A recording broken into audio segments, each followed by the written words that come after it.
On January 26, 2026, a powerful winter storm swept across southern Ontario, bringing life in Canada's most populous region to a near-complete halt. Toronto and the surrounding areas experienced one of the heaviest single-day snowfalls in recorded history, turning busy streets into frozen deserts and grounding hundreds of flights. The storm, driven by a massive North American weather system known as Winter Storm Fern, began late on Saturday and intensified throughout Sunday, leaving behind an astonishing layer of snow that shattered long-standing records. Residents across the province woke up to scenes that felt more like a disaster film than a winter morning. Vehicles buried under snowbanks, sidewalks completely vanished, and a city frozen in place.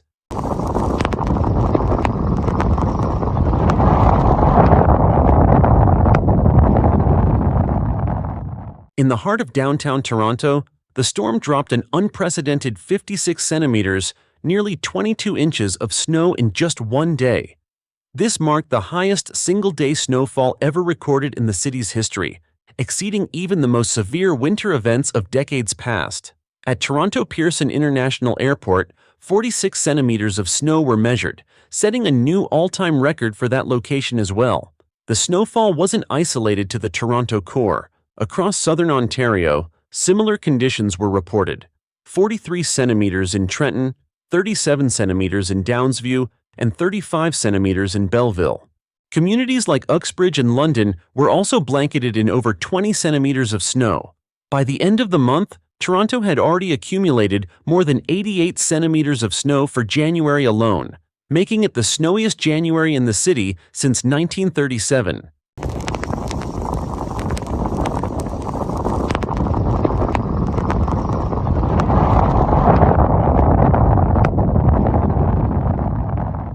Temperatures during the storm plunged well below freezing, while high winds created blowing snow and dangerous whiteout conditions. In many areas, visibility was reduced to just a few meters. The combination of intense snowfall and gusting winds created deep snowdrifts that overwhelmed snowplows and made road clearing a monumental task. Meteorologists explained that the storm was caused by a strong low-pressure system moving up from the United States, clashing with Arctic air hovering over Canada. This created the perfect conditions for heavy, persistent snowfall over a wide area. The storm's reach stretched far beyond Toronto, affecting most of southern Ontario and parts of Quebec. The impact on transportation was immediate and severe. At Pearson Airport, hundreds of flights were delayed or canceled, stranding thousands of passengers and causing a ripple effect across international air traffic. Highways were covered in thick snow and black ice, leading to multiple accidents, jackknife trucks, and road closures. City streets became virtually impassable in many neighborhoods, with public transportation running on reduced schedules or suspended entirely.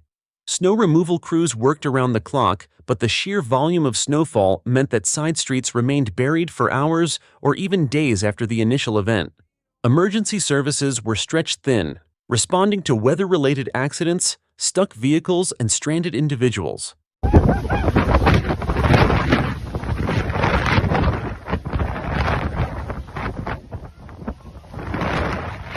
In response to the dangerous conditions, multiple school boards across southern Ontario canceled in-person classes and transitioned to virtual learning where possible. Libraries, city offices, and community centers closed their doors temporarily, urging residents to stay indoors and avoid non-essential travel.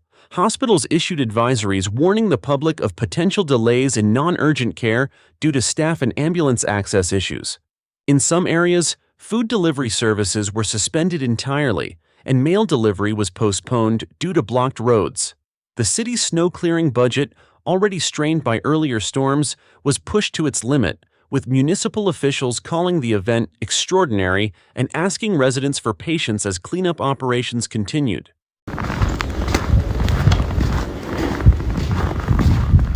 Amid the chaos, stories from residents offered a deeply human look at the storm's impact.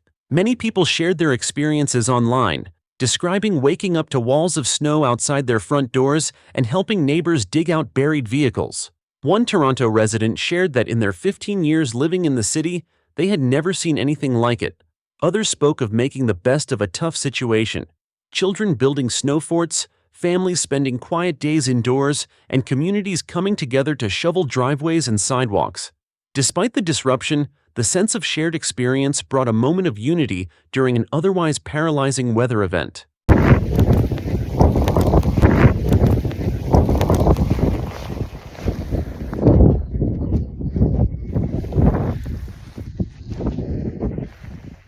Experts from Canada's National Weather Agency described the storm as one of the most intense in recent memory, and warned that the rest of the winter season could bring additional challenges.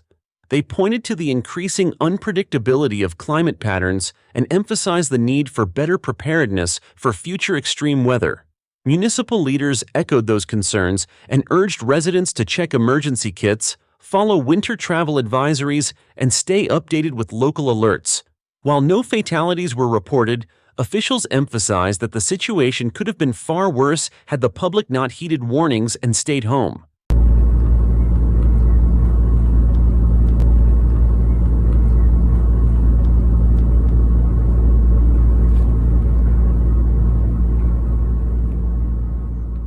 Beyond the visible chaos on the roads and in the skies, the historic snowstorm of January 26th placed enormous strain on Toronto's and southern Ontario's core infrastructure and emergency systems.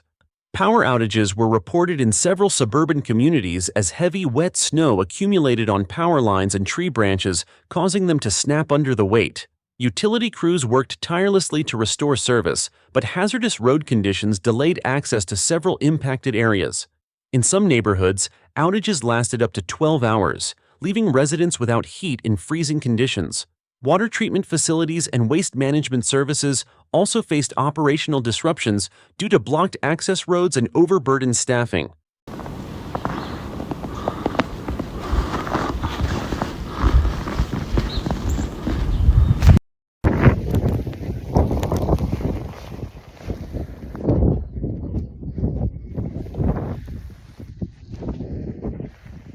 Emergency response teams, including fire, paramedic, and police units, were pushed to their operational limits, with dispatch centers fielding a surge in weather-related calls.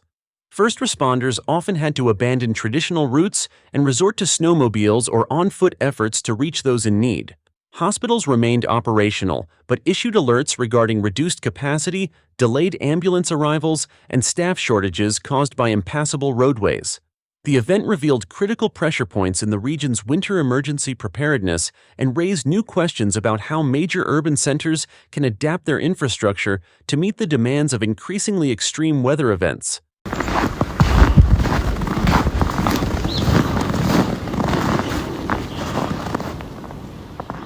The economic toll of the January 26th snowstorm rippled far beyond the city limits of Toronto. Small businesses, particularly in the retail and hospitality sectors, reported significant revenue losses as foot traffic vanished and staff were unable to report to work. Grocery stores and pharmacies struggled with inventory delays due to transportation bottlenecks, while some delivery services suspended operations entirely. Larger supply chains across Ontario and neighboring provinces were also disrupted, with delays in shipments ranging from agricultural goods to industrial components. Manufacturing plants in the Greater Toronto Area, including automotive and tech sectors, experienced partial or full-day shutdowns.